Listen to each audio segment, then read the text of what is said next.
E o tema de hoje é um tema muito especial.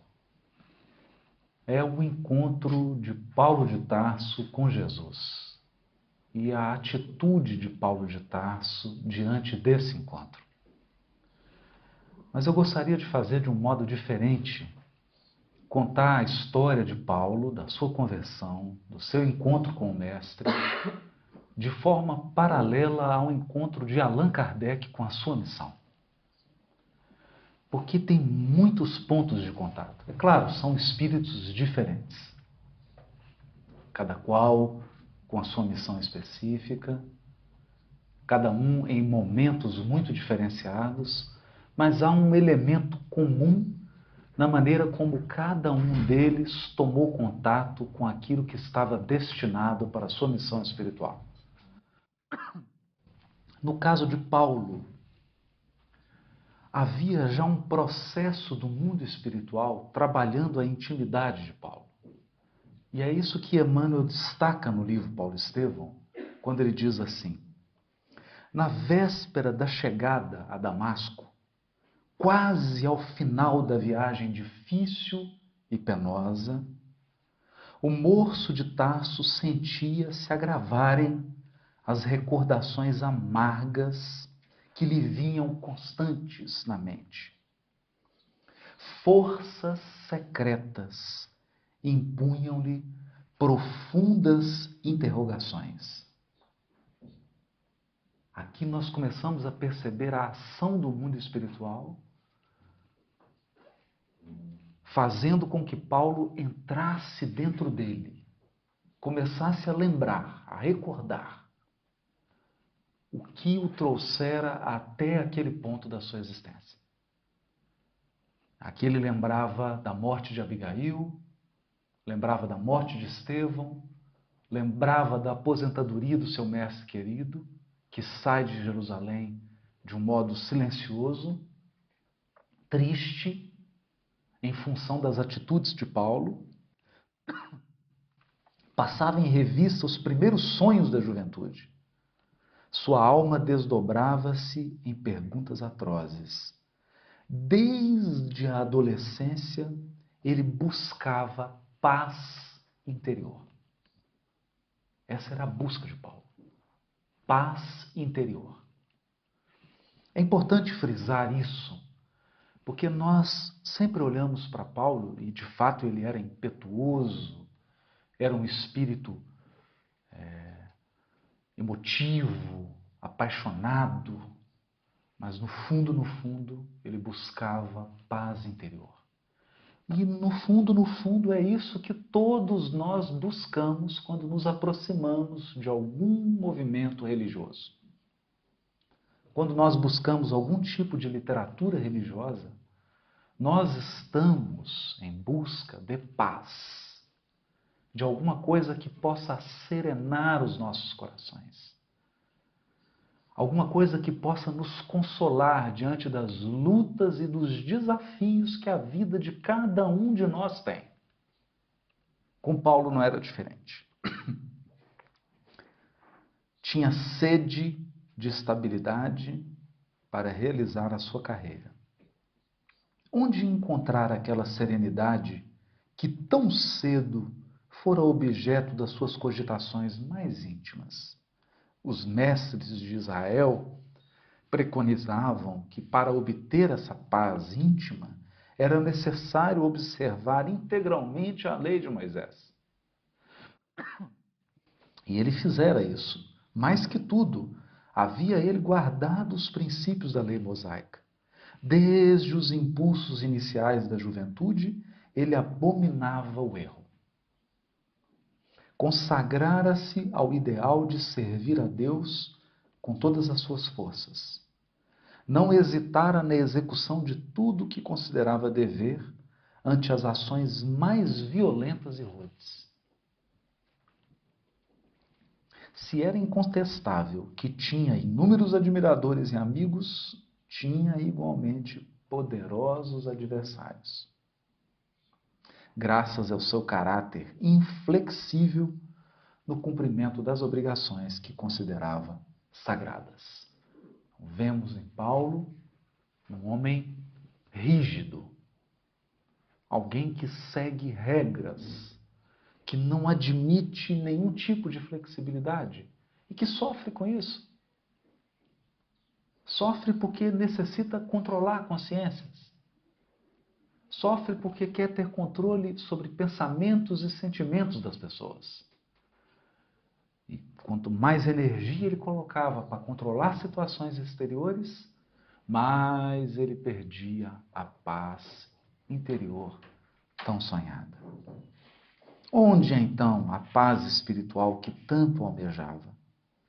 Por mais energias que despendesse, via-se como um laboratório de inquietações dolorosas e profundas.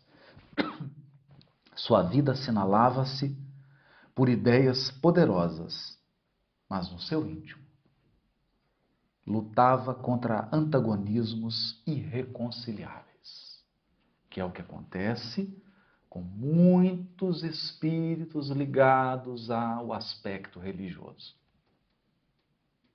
Trazem conflitos interiores. As noções da lei de Moisés pareciam não lhe bastar à sede devoradora. Os enigmas do destino empolgavam-lhe a mente. O mistério da dor e dos destinos diferenciais crivava-o de enigmas insolúveis e sombrias interrogações. Por que sofremos? Por que uns já sofrem no início da vida? Por que alguns sofrem a vida inteira? Por que outros parecem sofrer menos? Por que alguns enfrentam enormes dificuldades numa área, enquanto outros parecem não ter nenhuma dificuldade naquele setor da existência? Tudo isso crava o espírito de perguntas, de interrogações. Entretanto, aqueles adeptos do carpinteiro crucificado ostentavam uma serenidade desconhecida. Está falando dos cristãos primitivos, dos primeiros seguidores de Jesus. A alegação de ignorância dos problemas mais graves da vida não poderia ser aplicada no caso de Estevão, que era uma inteligência poderosa e mostrara ao morrer uma paz impressionante, acompanhada de valores espirituais que infundiam assombro. A figura de Estevão tocou tão profundamente Paulo, porque ele fez de tudo, ele utilizou de toda a violência, utilizou de todo tipo de ataque. E Estevão permaneceu sereno até o final da sua existência. Estevão era portador de valores espirituais que deixavam Paulo assombrado. Onde ele tirava aquela energia?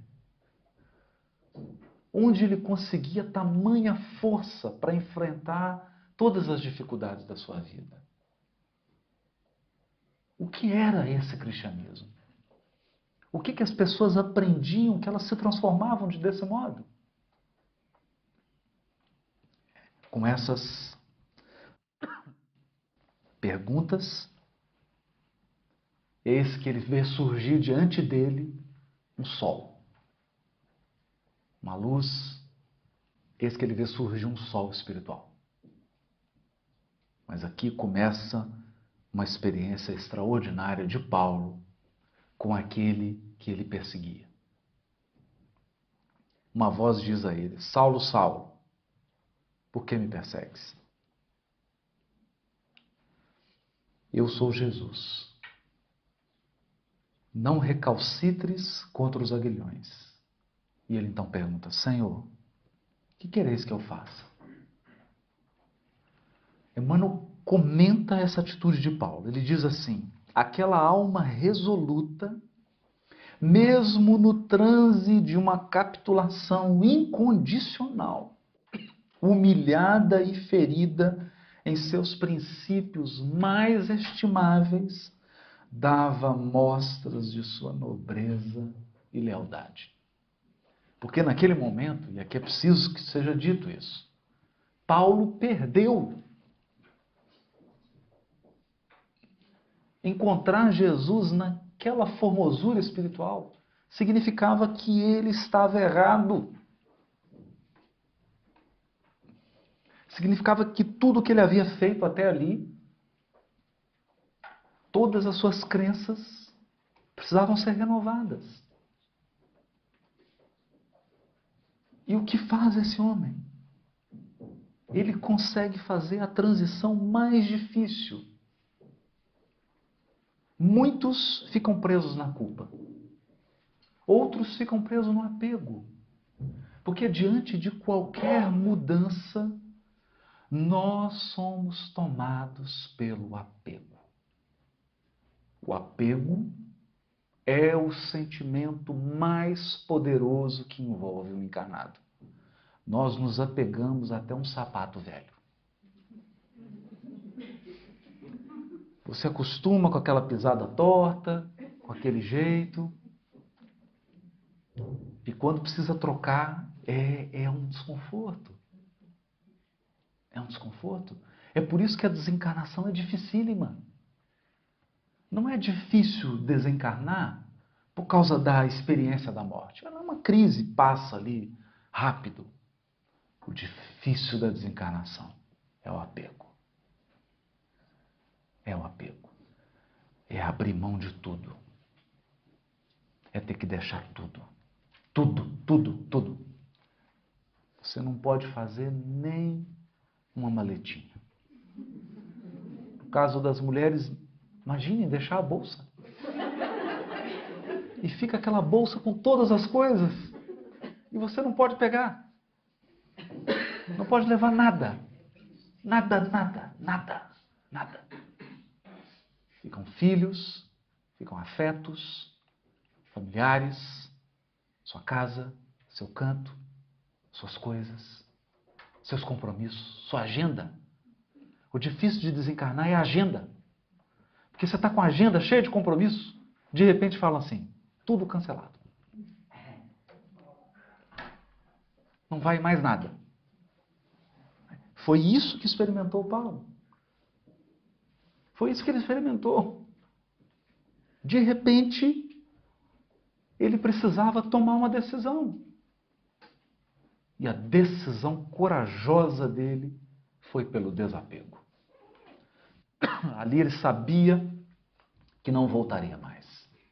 Não tinha volta. Não tinha volta para o Sinédrio, não tinha volta para a família, não tinha volta para a sua posição. Dali para frente, é como se ele tivesse tendo uma nova encarnação dentro da sua encarnação. Era um nascimento novo. E ele tem a coragem de perguntar, Senhor, o que queres que eu faça? Encontrando a revelação maior em face do amor que Jesus lhe demonstrava solícito, Saulo de Tarso não escolhe tarefas para servi-lo na renovação de seus esforços de homem. Entregando-se a Jesus de alma e corpo, como se fora um pequenino servo, interroga com humildade o que desejava o mestre da sua cooperação. Foi aí que Jesus, contemplando-o mais amorosamente ainda e dando-lhe a entender a necessidade de os homens se harmonizarem no trabalho, necessidade de reconciliação, de harmonizar. Harmonizarem-se no trabalho comum da edificação de todos, no amor universal em seu nome, esclareceu generosamente: levanta-te, Saulo, entra na cidade, e lá te será dito o que te convém fazer. Por quê? Porque Jesus reservava para depois uma grandiosa lição. Paulo se dirigia a Damasco para perseguir Ananias, e Jesus manda Ananias para curá-lo. Necessidade de harmonização. E é Ananias a primeira pessoa que vai direcionar Paulo. Leva Paulo para uma igreja que era... E nós reclamamos. A igreja era na casa de uma lavadeira que tinha um filho paralítico e que alugava a salinha da sua casa para poder ter dinheiro para cuidar do filho paralítico. E nós achamos que temos dificuldades. No entanto, naquela igreja, que nem sei se podemos chamar de uma igreja, de um grupo, era dentro de uma casa, frequentava Ananias. Esse espírito que conversava com Jesus. Imaginem. E é ali que Paulo tem contato pela primeira vez, com a fraternidade genuína, com o amor espontâneo, com a simplicidade, com o acolhimento. O fato mais curioso, ninguém pergunta, esse é o perseguidor? Ninguém fala nada. Todos veem Paulo entrar ao lado de Ananias, deve todo mundo ficado curioso, mas esse não era o perseguidor, ele não veio aqui para prender Ananias, agora estão os dois andando juntos. E Ananias conversa com ele, orienta Paulo. Ele, já no seu espírito impetuoso, o que queria fazer? Já queria ir para a sinagoga falar da experiência que tem. Mas essa é uma experiência pessoal e intransferível. A iluminação espiritual é uma experiência individual. Não tem como falar nem transferir para nenhuma pessoa. A única coisa que nós podemos é expressar essa experiência através das nossas palavras, do nosso comportamento, das nossas vibrações, mas transferir experiência não tem jeito. Cada um deve fazer a sua experiência. É por isso que Emmanuel escreve no prefácio do livro Nosso Lar. Em verdade, todos precisamos de espiritualismo e do espiritismo, mas muito mais de espiritualidade. Porque a espiritualidade é o que você faz com o espiritismo. Espiritualidade é o que o espiritismo mudou dentro de você. É a transformação que você experimentou dentro do espiritismo. E é possível, às vezes, ficar 30, 40, 50 anos sem experimentar nenhum tipo de transformação íntima. É possível, mesmo com o Consolador prometido nas mãos, continuar vivendo da mesma maneira. Então, movimentar esses recursos para melhorar a nossa qualidade de vida espiritual é o segredo. Por isso precisamos de espiritualidade. Esse é o chamado. O maior trabalho de Paulo, não nos enganemos. Quando ele pergunta, Senhor, o que queres que eu faça?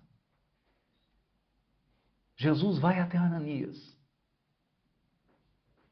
e diz para Ananias, Ananias, ele diz, eis-me aqui, Senhor. Quero que você vá até Paulo para curá-lo.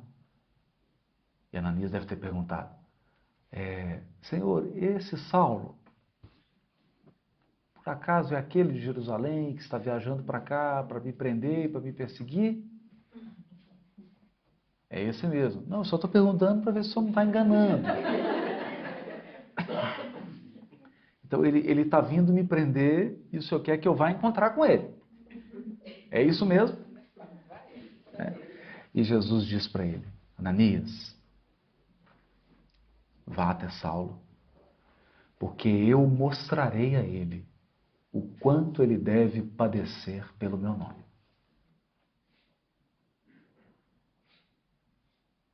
Era um trabalho interior. Era um trabalho de desilusão, de desapego. E é difícil. Desiludir-se não é fácil. Porque a maioria dos encarnados dorme um sono muito gostoso. Estão adormecidos até o momento da desencarnação. Quando são acordados. E alguns acordam assustados, mas aí já é tarde. Então é importante acostumar o nosso espírito a acordar todo dia. Acordar. E acordar é experimentar a desilusão. É entender que algumas coisas nós vamos perder. Algumas situações na nossa vida vão mudar. A vida é dinâmica. A cada dia ela vai apresentando desafios novos. Tudo vai se transformando. Familiares vão embora para o mundo espiritual. Doenças chegam, doenças vão. Tudo vai acontecendo. Nada permanece o mesmo, nada permanece igual. Mas essa atitude de Paulo é o segredo. O que queres que eu faça? Está sempre perguntando pelo propósito. E não foi diferente com Kardec. Hoje, 18 de abril. Allan Kardec com 52 anos de idade. 52 anos. Durante meio século, esse homem permaneceu anônimo. Ninguém conhecia. Era um professor. Trabalhava com educação. Essa preciosidade de espírito estava guardada. E recebe um convite aparentemente bobo. Ir a um salão em Paris para ver mesas que giravam. Mas quando o codificador vê mesas girando, ativa recordações. Ativa uma programação espiritual que ele trazia. Ali era a primavera. Era o momento de desabrochar o codificador. Hipólite tinha que diminuir, porque Kardec tinha que crescer. Era a mesma história de Saulo. Saulo tinha que diminuir para que Paulo crescesse. Então, é bonito no livro Obras Póstumas, quando Kardec fala da revelação da sua missão. Quem revela a missão a ele é o próprio Espírito Verdade. Ele pergunta, é verdadeiro essa informação de que eu tenho uma missão? É verdade. Você tem uma missão. E eu posso falar? Falhar? Pode. Pode. A primeira coisa que você pode fazer para falhar é começar a dizer da sua missão. Se você começar a falar sobre ela, é o primeiro passo para falhar. Mas não se preocupe, porque Deus não coloca seus planos sobre os ombros de um homem. Se você falhar, já temos outros.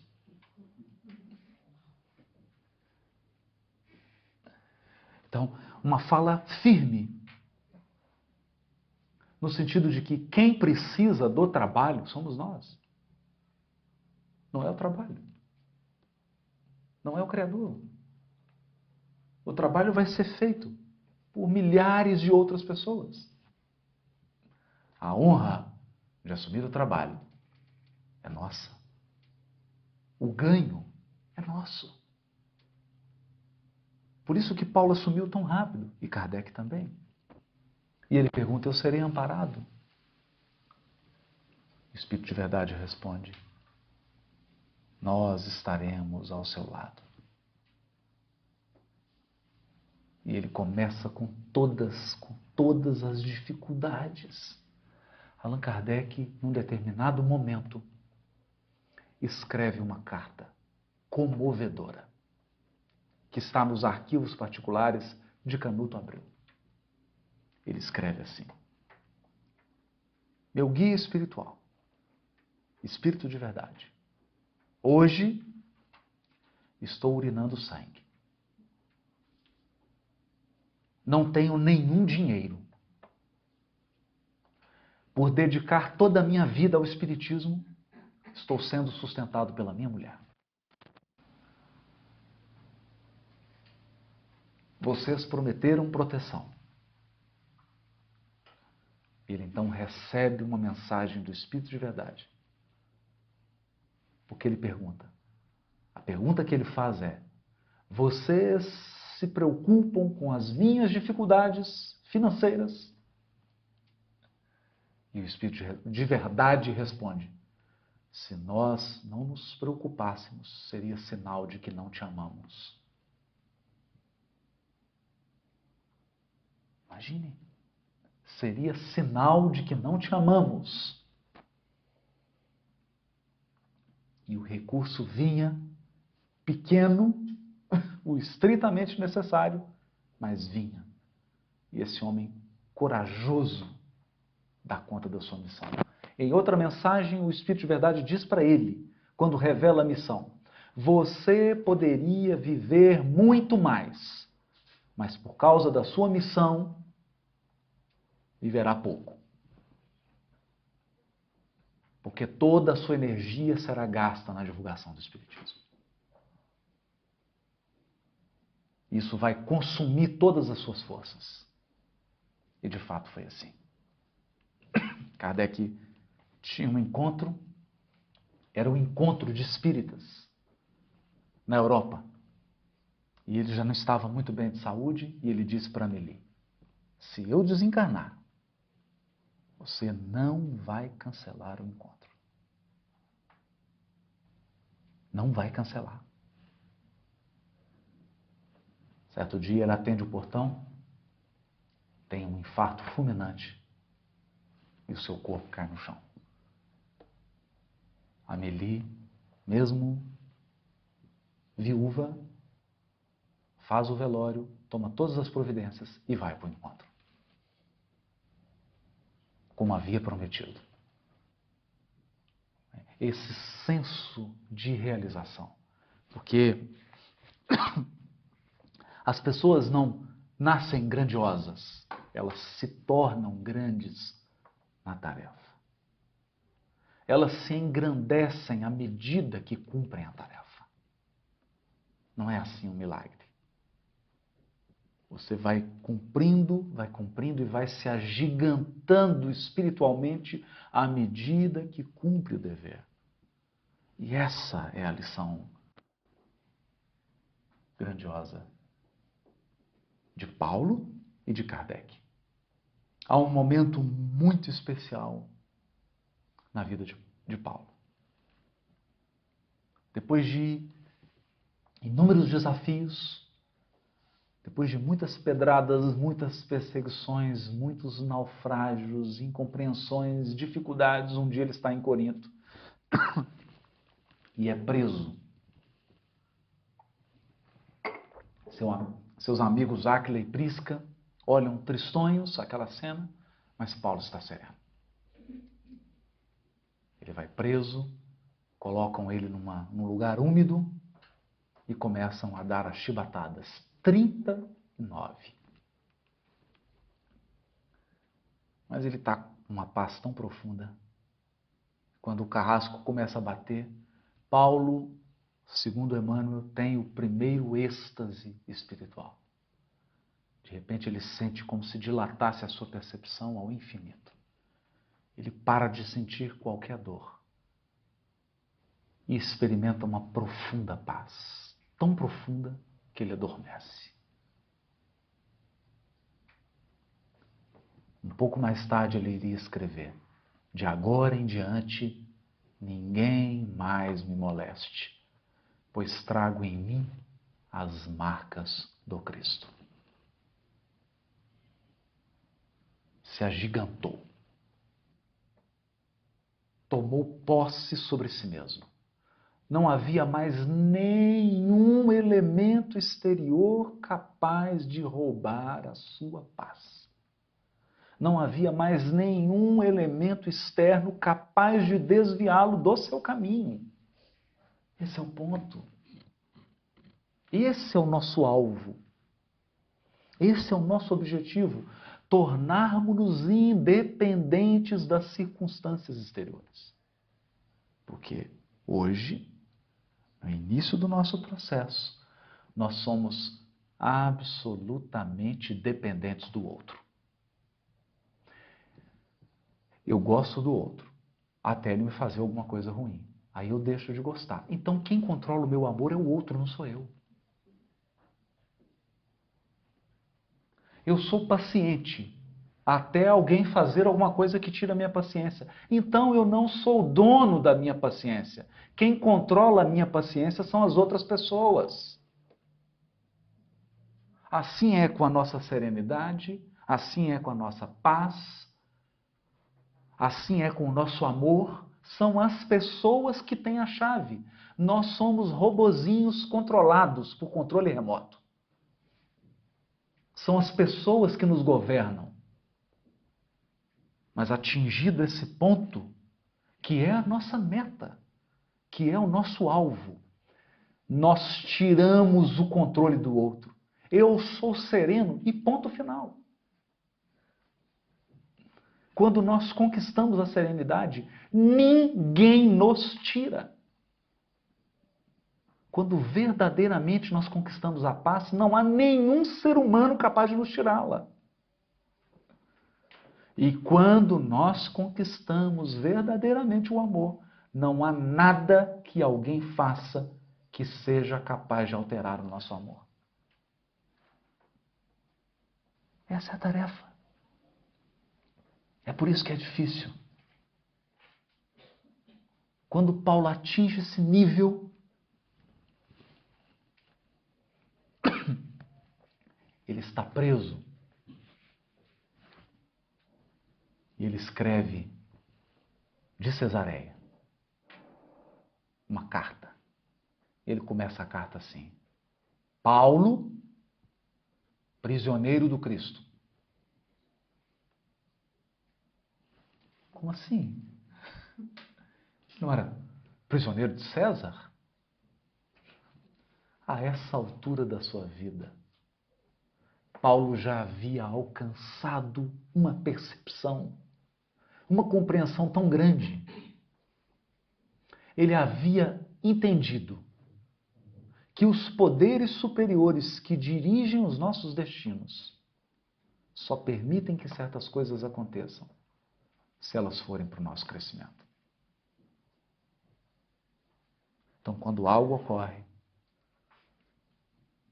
seja boa, seja ruim, ruim na nossa concepção, é porque foi permitido. É porque aquilo tem uma lição profunda. Então ele não se declara, eu prisioneiro de César. Não, sou prisioneiro do Cristo. Ele que me prendeu, a hora que ele quiser ele solta. Estou a serviço dele. E sai em viagem, conversa com o comandante, conversa com os escravos, conversa com os viajantes. Todo mundo gosta de Paulo. Paulo agora era um símbolo da fé, da confiança, do bom humor, da serenidade. Todo mundo queria ficar perto dele. Era um gigante. Mesmo no momento do naufrágio do navio, todo mundo olha para Paulo e Paulo sereno.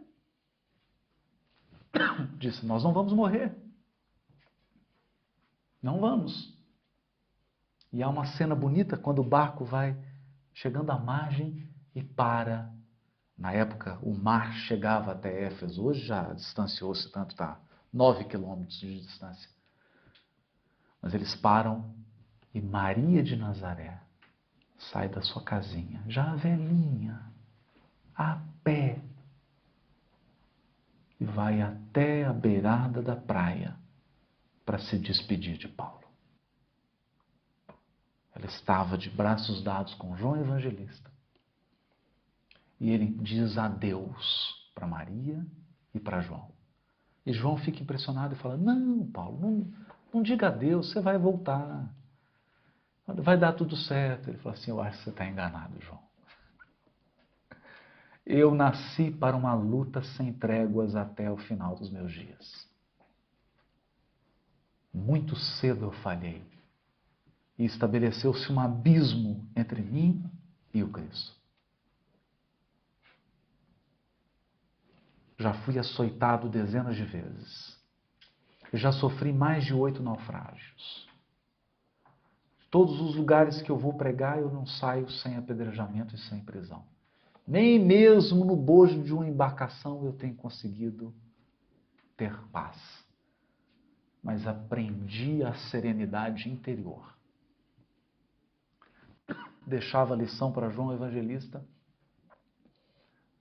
do homem gigante que era. E com todas as dificuldades, ele chega em Roma. Faz o trabalho, preso. Vai até Espanha e tem que voltar porque Jerusalém havia sofrido processos complicadíssimos e a Igreja do Caminho foi completamente destruída. Simão Pedro teve que fugir de Jerusalém para Roma. E o que faz Paulo? Volta da viagem para Roma, chama os amigos e diz, nós não podemos desamparar Simão Pedro. Consegue uma casinha para Simão Pedro, consegue um lugar para ele trabalhar. Era um gigante. Que homem é esse? No momento em que João Evangelista está preso, ele vai até a esposa de César. Todos os cristãos criticando ele. Criticando. E isso é interessante. Companheiros de trabalho que estavam ao lado dele não entendiam as suas atitudes. E isso é importante, porque às vezes nós queremos realizar um trabalho espírita e contar com a compreensão dos outros. Nem sempre isso é possível. Por isso nós temos que estar em conexão com as forças superiores e muito conscientes de qual é o nosso papel. Porque tem coisas que você vai fazer que ninguém vai compreender. E ele foi até a mulher de Nero, conseguiu a libertação de João, foi criticado e ele simplesmente respondeu, João possui uma missão em Éfeso. Ele não pode ficar preso. Mas para ele mesmo, não pediu nada. Para ele não pediu nenhum favor.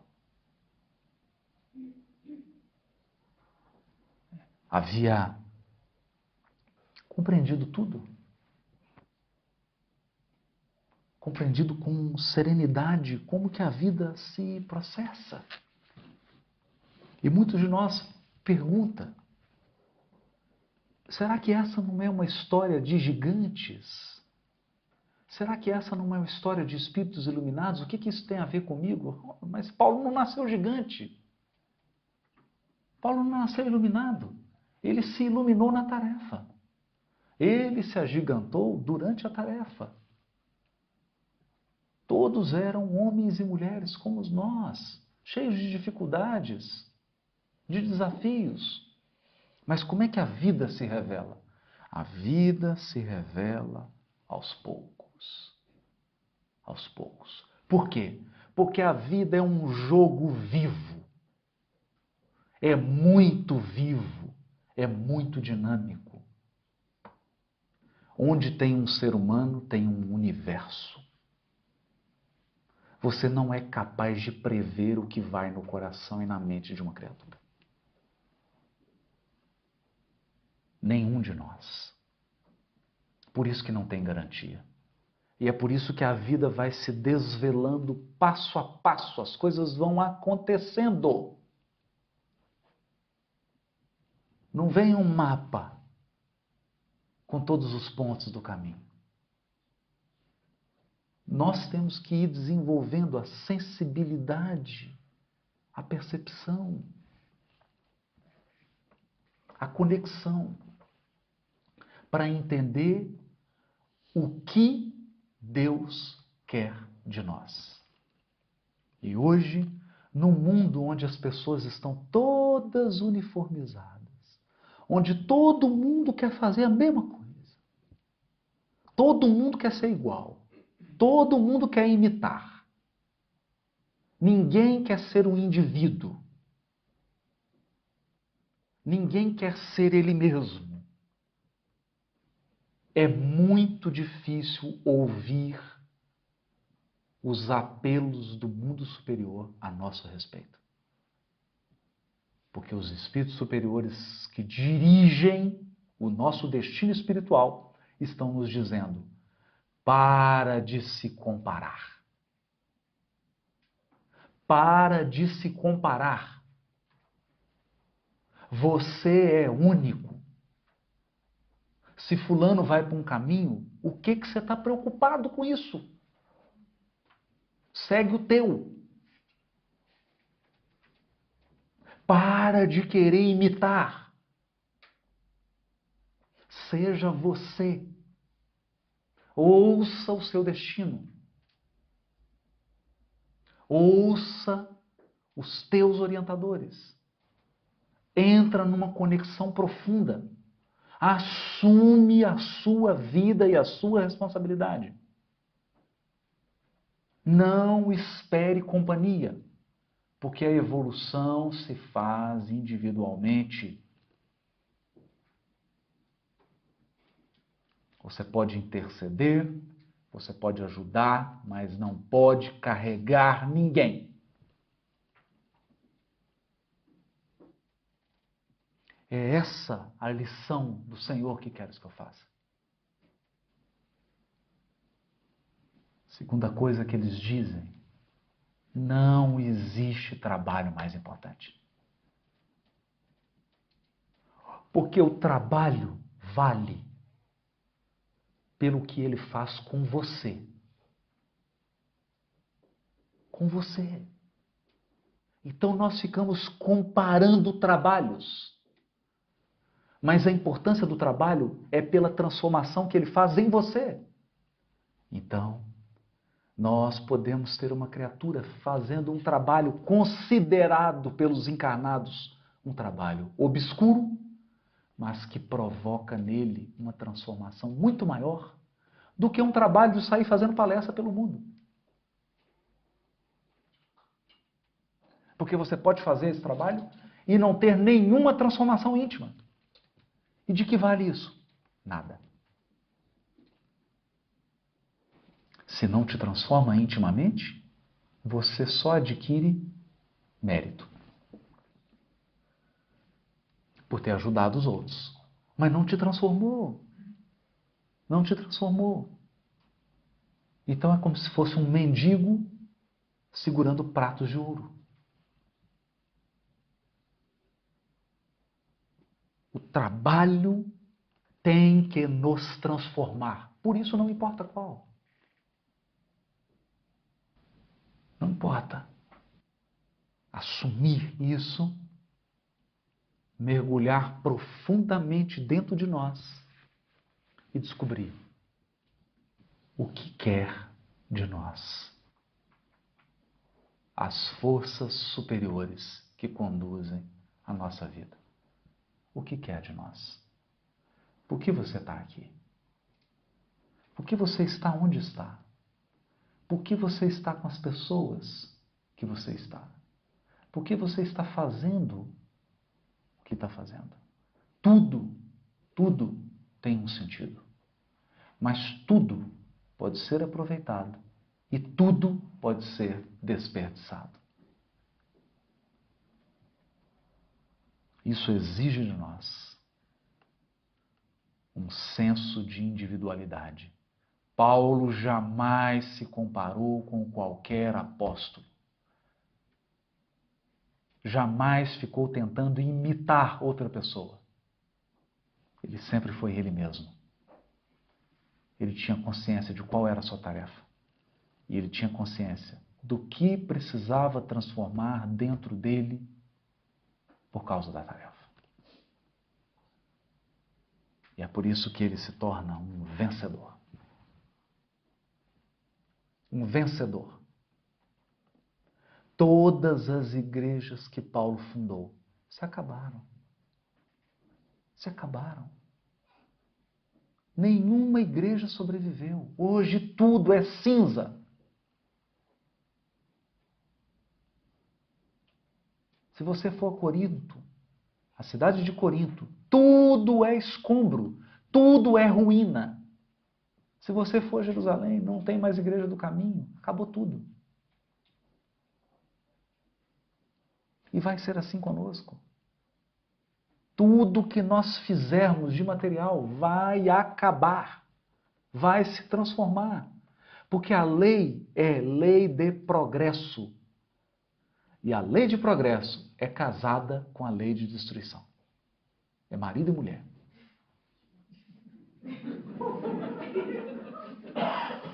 A lei de destruição acaba e aí vem o progresso. Tudo é refeito. Tudo é refeito. Basta você se perguntar: onde estão seus bisavós? Os pais dos seus bisavós? Onde estão? Sofreram? Se preocuparam? Guardaram dinheiro? Compraram propriedades? E agora? O que aconteceu? Nós vivemos num transformismo. É como um rio. As águas estão fluindo. O segredo é saber navegar. O segredo é saber aproveitar. Porque a nossa embarcação começou viagem no útero e ela vai chegar a termo, no túmulo. Será assim com todos nós. Mas aquele que entrou em sintonia com as forças superiores que chegam até o Cristo, que é o nosso governador espiritual, o Espírito que nos dirige, que coordena o nosso destino espiritual, que nos acompanha há milhões e milhões de anos. Quem sintoniza com essas forças tem um GPS poderosíssimo. Vai saber seguir o seu rumo. Vai saber encontrar o propósito da sua existência e vai fazer com o que Deus lhe deu o melhor. Esse é o convite de Paulo. Esse é o convite da doutrina espírita. Nós temos hoje mais recursos do que tiveram os apóstolos. Temos o Consolador prometido que nos explica em detalhes mundo espiritual, reencarnação, lei de causa e efeito, evolução espiritual. Está tudo explicado. Eles não tinham isso. Eles não tinham isso. Mas tinham algo que nós precisamos desenvolver. Confiança. Fé. Confiança. Confiança é saber entregar-se ao Criador. Esperar dele a direção. Vamos sua pergunta?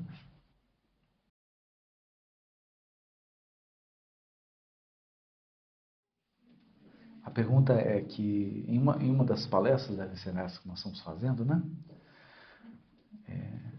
Você falou sobre como os obsessores tramam para chegar aos nossos pontos fracos. Você pode falar um pouco mais a respeito? Isso está no livro Ação e Reação, de André Luiz.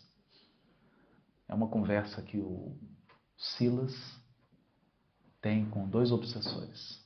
E eles dizem que todo espírito possui um chamado desejo central. É alguma coisa que mexe com o coração. Porque nós, criaturas de Deus, somos movidos pelo sentimento. Aquilo que faz o coração arder, aquilo que nos faz sentir vivos, aquilo que a gente gosta, e naturalmente isso mobiliza o nosso desejo. E quando nós temos esse desejo intenso com relação a alguma coisa, a maioria dos nossos pensamentos são a respeito desse desejo. O que acontece com o desejo é que ele precisa ser educado, porque senão ele se transforma numa gula espiritual. E ele passa a te dominar. O que esses obsessores fazem é simplesmente soprar a brasa. Eles simplesmente ativam. Então nós podemos dar um exemplo. Talvez o desejo central de um espírito seja a prosperidade material. Ele sonha com isso, ele anseia por isso. Ele quer ter essa experiência. Não há nenhum problema. São as experiências que transformam o nosso espírito. Sem experiências você não cresce. E para Deus, todas as experiências são válidas. Todas. Todas elas são válidas. É que algumas são bastante dolorosas e outras são mais suaves. Então, o fato de ter um desejo central, por exemplo, de prosperidade, não há nenhum problema nisso. O problema é quando esse desejo passa a ser o seu senhor e você se transforma num escravo. Nesse momento em que a criatura se transforma num escravo, ela passa a sacrificar uma série de coisas mais importantes para esse desejo. Então, energia física, relações afetivas, espiritualidade, paz interior, e começa a transformar a sua vida num inferno. Numa busca pelo ouro, e ela se perde. Então, esses obsessores aproveitam esse desejo central e fazem com que a pessoa perca o autodomínio. O que nós mais devemos aspirar. O que Paulo lutou. Ele chegou a afirmar na carta aos Romanos: que homem eu sou? O bem que eu quero fazer, esse eu não faço. Mas o mal que eu não quero, eu faço. Mostrava alguém que estava em luta com ele mesmo. Estava tentando obter a posse de si mesmo. De si mesmo. Até ele chegar ao ponto de dizer: já não sou eu quem vive, é o Cristo que vive em mim. Esse era o momento em que ele tinha total controle de si mesmo. Isso não significa que ele não tinha desejos. Significa que ele tinha domínio sobre eles. Olha que coisa linda. O maior desejo do Paulo era reencontrar sua noiva, dar aquele abração forte. Assim que ele desencarna, que Ananias cura ele olha para Ananias, está só ele e Ananias, não estava Abigail. Ele já percebeu, tem alguma coisa, não vou pedir. Já havia aprendido a esperar, a ter domínio. E Ananias pergunta: o que você quer, Paulo? Não, quero fazer uma prece em Jerusalém. Vai para Jerusalém, faz uma prece. De repente se abre, vem Jesus, Abigail de um lado, Estevão do outro. Aí ele fala: oh meu Deus, chegou minha hora. Mas mesmo assim, o que ele faz? Você acha que ele sai correndo para abraçar? Não, ele olha para Jesus. Olha para os olhos de Jesus, diz Emmanuel, como uma criança que tudo devesse ao mestre bem-amado. E Jesus percebe. Só que fala assim: não, antes de dar um abraço nela, um abracinho em mim primeiro. Abre os braços e fala: vem, Saulo. Ser feliz. Ser feliz. Era o momento certo. Então ele soube esperar. E aí ele se abraça com a noiva, com o cunhado, se beijam, dá o cheirinho, né? e vão com Jesus para as esferas superiores. Então, não é que morreu o desejo. O desejo estava ali vivo. Mas agora, ele era o Senhor. Ele era o Senhor. E essa é a pergunta que nós devemos sempre nos fazer. Quem é Senhor de mim? Quem é Senhor de mim? Sou eu? Isso é importante. Fazer a caridade focando somente na própria evolução não seria uma ação muito egoísta? Bom, aqui nós vamos pegar um princípio natural. Você entra num avião e recebe o seguinte aviso. Em caso de despressurização, máscara de oxigênio cairão. Coloque primeiro em você, depois auxilie a pessoa. Isso é muito importante, porque Jesus nos ensinou assim: ame o teu próximo como a ti mesmo. Então, primeiro põe a máscara em você. Primeiro faça prece por você.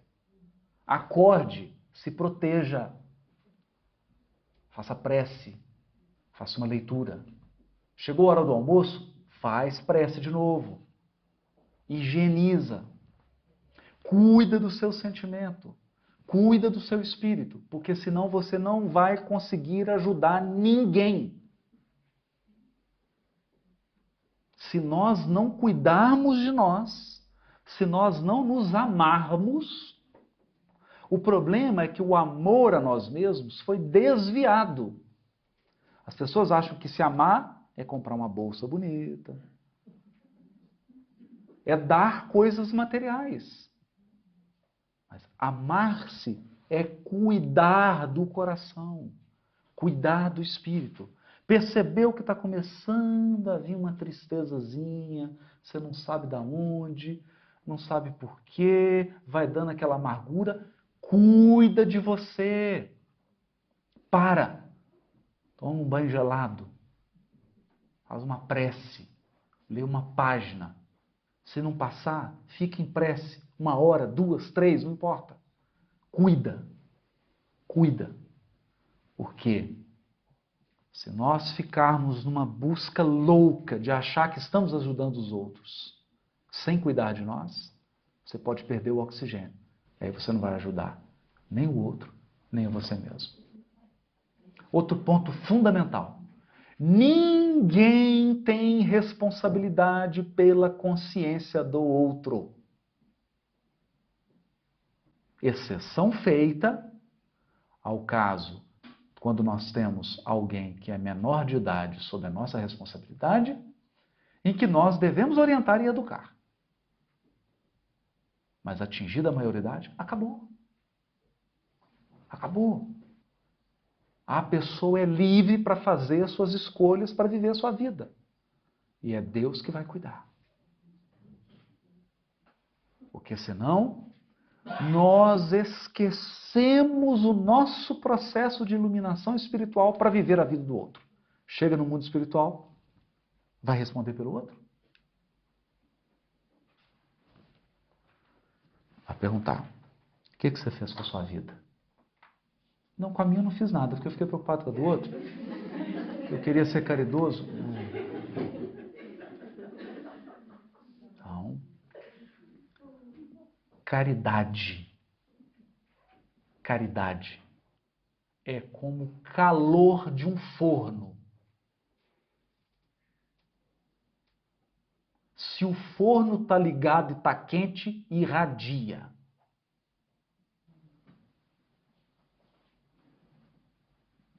Caridade é o que emana de você. Se você é alguém que tem o hábito da prece, se você é alguém que tem o hábito dos bons pensamentos, se você é alguém que está em sintonia com a sua programação espiritual, você emana luz, então vem igual abelha em você. Você está andando na rua e vem alguém atrás para ser ajudado. Você não busca. Vem. É um imã, é um magnetismo que atrai. Você ajuda sem querer. Sem querer. É natural. Por quê? Porque você está emanando a luz que construiu por dentro. Esse é o ponto. Esse é o ponto. E a verdadeira ajuda que nós podemos dar a alguém é o exemplo. Quando eu me encontro, quando eu estabeleço um relacionamento com Deus, quando eu faço a luz sair do meu espírito, o meu exemplo contagia. Essa é a maior caridade do planeta. É a maior caridade. A caridade do exemplo.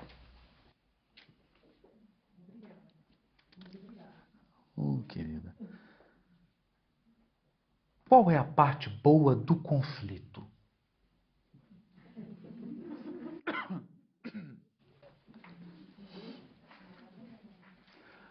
A parte boa do conflito é que ele mostra quem realmente nós somos. Esse é o ponto do conflito. Todo conflito é um espelho em que você se vê. Porque o que o conflito faz é testar até que ponto você realmente é autônomo. Até que ponto você é capaz de viver o seu ideal e não deixar que o outro controle você. Esse é o desafio do conflito. Outra coisa do conflito. O conflito nos coloca em contato com a diversidade. As pessoas têm vidas diferentes das nossas. Elas tiveram experiências diferentes das nossas. Elas vivem numa casa, num lugar e de um jeito completamente diferente do nosso. E às vezes, a criatura com a qual nós estamos em conflito tem uma visão muito mais limitada da vida do que a nossa. Quem enxerga mais tem mais responsabilidade.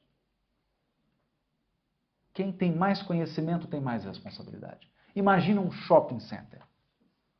Aquelas pessoas da brigada de incêndio, que tem aquelas roupas. Se o prédio pegar fogo, você acha que o pessoal da brigada de incêndio vai sair correndo e ir embora? Não, eles ficam. Enquanto o último não sair do prédio, eles não saem. Sabe por quê? Porque eles conhecem mais. Eles têm mais informação sobre incêndio. Eles têm mais informação sobre fogo. Eles têm mais informação sobre saída. Eles têm mais informação sobre estratégia de escape. Então eles ficam até o fim. Quem conhece mais tem mais responsabilidade. A questão é que, e isso foi importante para Paulo, porque ele se envolveu em muitos conflitos. Paulo era danado. Ele se envolveu em muitos conflitos. Conflito com Simão Pedro, conflito com Tiago, conflito com vários outros.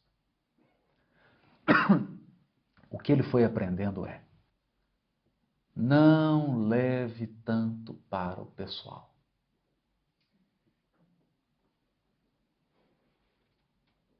Por quê? Todos os seres humanos projetam na gente problemas que são deles.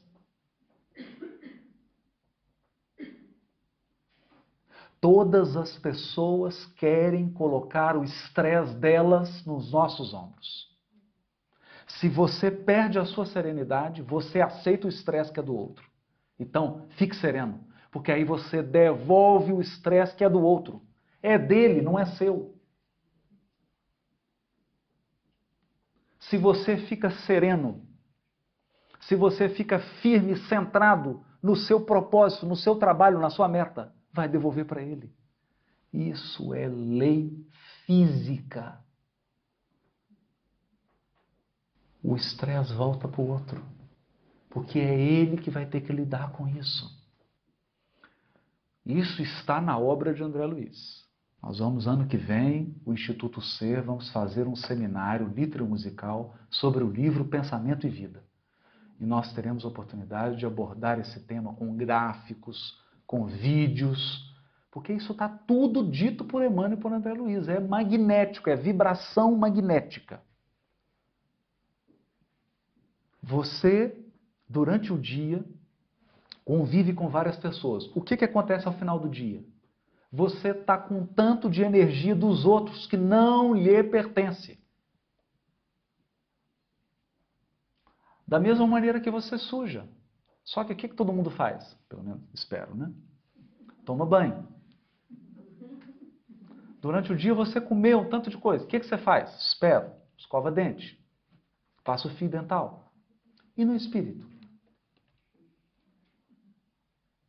E no espírito? Você dá banho no seu espírito? Porque senão vai passando os dias e você vai acumulando energias dos outros, você vai se misturando. Daqui a pouco você está agindo como os outros, você perde, você deixa de ser você. Vai ficando uma pessoa pesada, porque você está com energia que não é sua. Então é preciso aprender a desonerar-se do que é do outro. Isso é simples.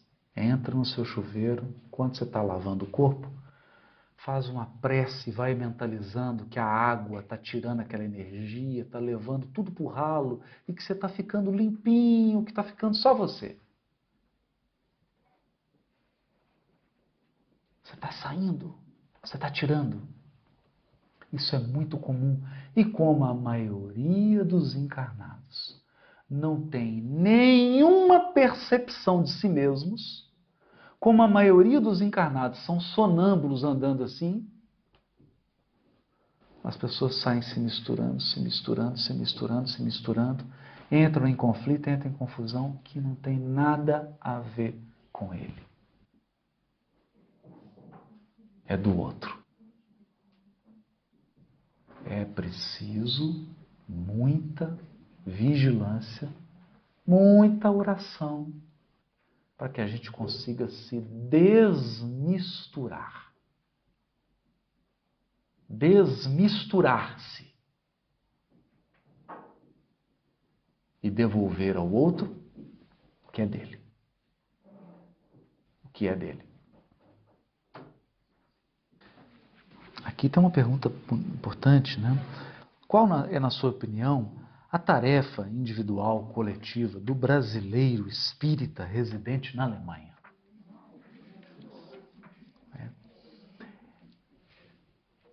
Eu queria compartilhar algo aqui.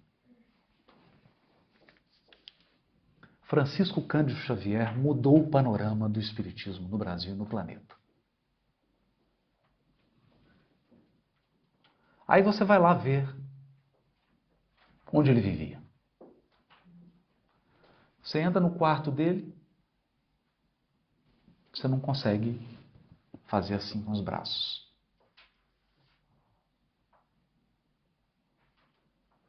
A cama que ele dormia, desse tamanhozinho. Essa sala é muito maior do que o grupo.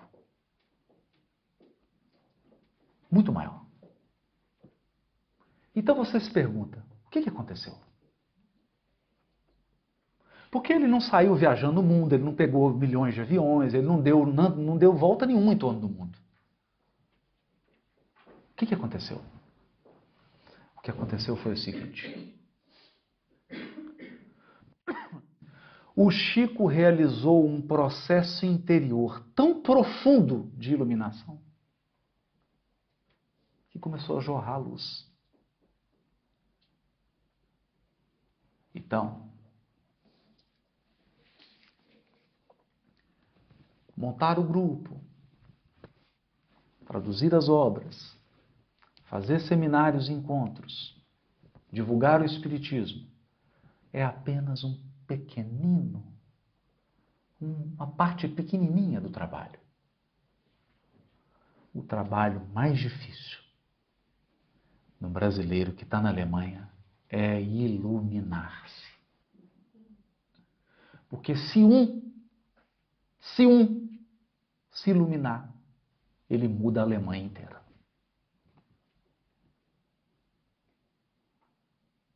Só um. Eu vou dar um exemplo. Quantos Gandhis foram necessários na Índia? Quantos? Quantos Gandhis? 10? Quantos Nelson Mandela?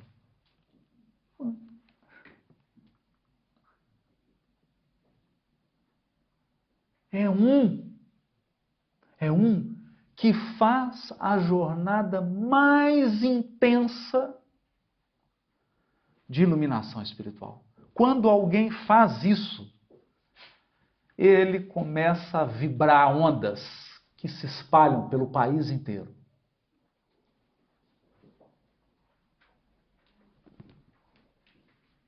E vai atraindo, naturalmente.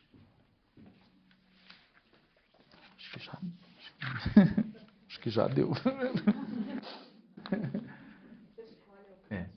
Ele começa a vibrar intensamente, tão profundamente,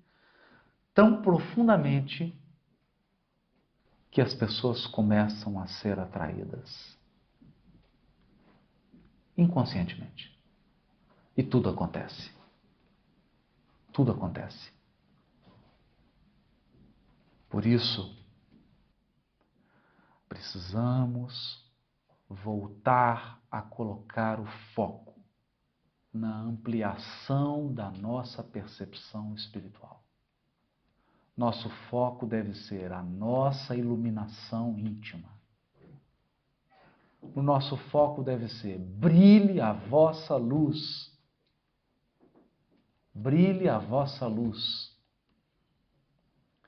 Jesus já tinha dito isso, ele disse assim: brilhe a vossa luz. Quem pode esconder uma cidade sobre um monte? Se você estiver brilhando, nada esconde. Nada. Nada. É uma luz enorme. Mas esse é o desafio. Esse é o desafio. Os lugares no Brasil onde tiveram surtos de crescimento do Espiritismo foram porque luzes brilharam. Eurípides Bassanufo em Sacramento, Chico Xavier em Pedro Leopoldo Uberaba, Divaldo Franco em Salvador, Raul Teixeira em Niterói e tantos outros. Ivone Pereira. Luzes que onde ficaram, brilharam com tanta intensidade que o movimento virou uma coisa imensa. Esse é o ponto. Então os espíritos estão aguardando a nossa luz. Estão esperando. Esperando a gente emanar.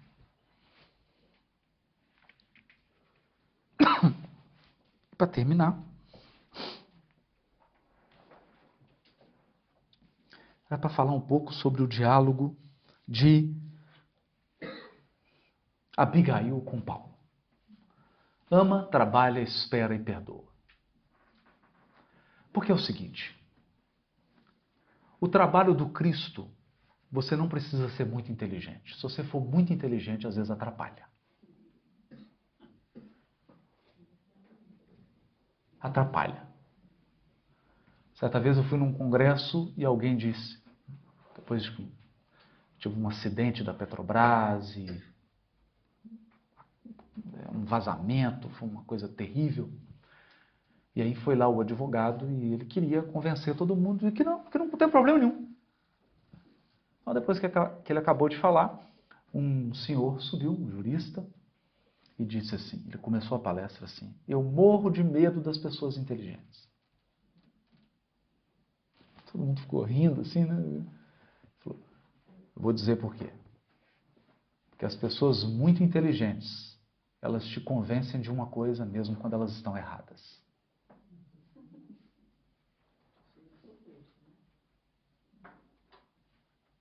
Hã? Querem ver? Nós podemos citar na Alemanha aqui Hitler. Então, o primeiro requisito do trabalho com Cristo é amar. É amar. Porque quem ama enxerga 1.000.000 de vezes mais. Quem ama, cuida. Quem ama é caridoso. Quem ama, respeita. Quem ama, entende. Então, o amor é o principal requisito. E outra coisa, é muito mais fácil fazer algo quando você ama. A coisa mais maravilhosa, mais fácil, mais gostosa do mundo é fazer uma coisa que você gosta, não é? O tempo voa, você não vê passar. Tudo acontece. Por quê? Porque você ama. Então, o primeiro conselho é: ama. Se você amar, tudo fica fácil. Tudo flui. Segundo, trabalha. Trabalha. O trabalho é fundamental. Trabalho disciplinado. Trabalho sistemático. A maioria das pessoas dá muito valor para aquilo que elas são capazes de fazer num dia, mas menosprezam aquilo que elas podem fazer em um ano. Se você estudar uma língua meia hora por dia, o que acontece em 2 anos? Soma. Meia hora todo dia. Meia horinha. Meia horinha. O que acontece em 2 anos? O que acontece em 10? O que acontece em 15? O que acontece em 20? Chico Xavier lia o Evangelho segundo o Espiritismo 4 vezes por ano. Foram 75 anos, faz as contas. O que acontece? O que acontece? Se nós valorizarmos minutos, se você tem a disciplina de minutos depois de 50 anos, é muita coisa. Minutos. Trabalha. Acontece que Deus nos chama muitas vezes para semear. Então, perca a ansiedade de querer colher. Nós somos chamados para semear.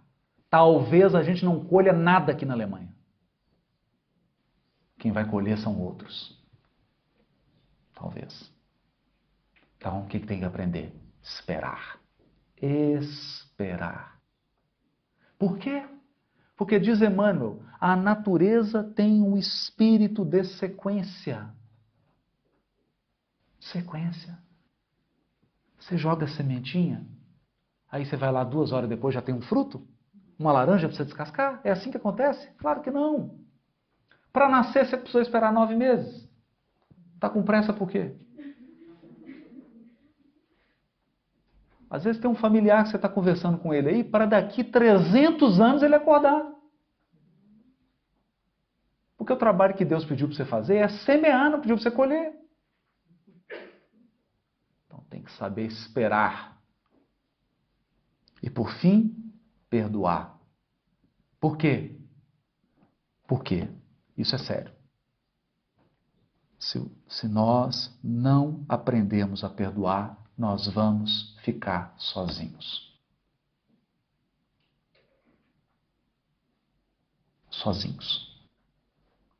É impossível relacionar com qualquer pessoa sem perdoar. A menos que o seu marido, que a sua mulher, que os seus filhos, que sua sogra, que os seus sogros sejam anjos, espíritos puros. Aí não precisa perdoar. Se você está convivendo com anjos, não precisa perdoar. Porque eles não vão te ferir.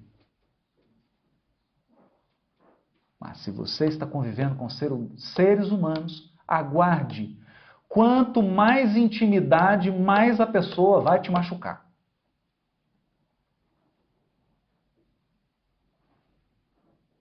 Então, qual que é o antídoto? Qual é o remédio? Perdão. Perdoar. Porque a pergunta que Emmanuel faz é: quantas vezes você precisa de perdão? Quando falamos de perdão, de pessoa, tem que perdoar o outro, tem que perdoar o outro. E você? E as coisas que você faz? E as coisas que você fala atravessado, que não percebe? E as coisas que você faz que saem magoando as pessoas? Quem disse que nós não precisamos de perdão? Quem disse? Às vezes a gente vive achando que não precisa de perdão. Aí você perde a mãezinha, perde o pai, fala: oh meu Deus, nossa, por que eu fiz aquilo? Se ele estivesse aqui agora, eu queria pedir perdão. Porque nós precisamos. Ama, trabalha, espera, perdoa. Se nós seguirmos esse lema de Abigail, a gente vence as coisas, vence como um rio, vence como um rio. Você está andando, aparece uma rocha na sua frente, você desvia, devagar, sem barulho, com calma. Não tem que brigar com tudo. Imagina se o rio entrasse em conflito com tudo quanto é obstáculo que aparecesse na frente dele. Não sobrava energia para correr. Então nós temos que aprender a fluir. Temos que aprender a fluir. A fluir, a passar. Ficou difícil aqui, vai para a direita. Vai para a esquerda. Vai fluindo. Vai fluindo. E se flui com segurança. Quando se ama, trabalha, espera e perdoa. Muito obrigado.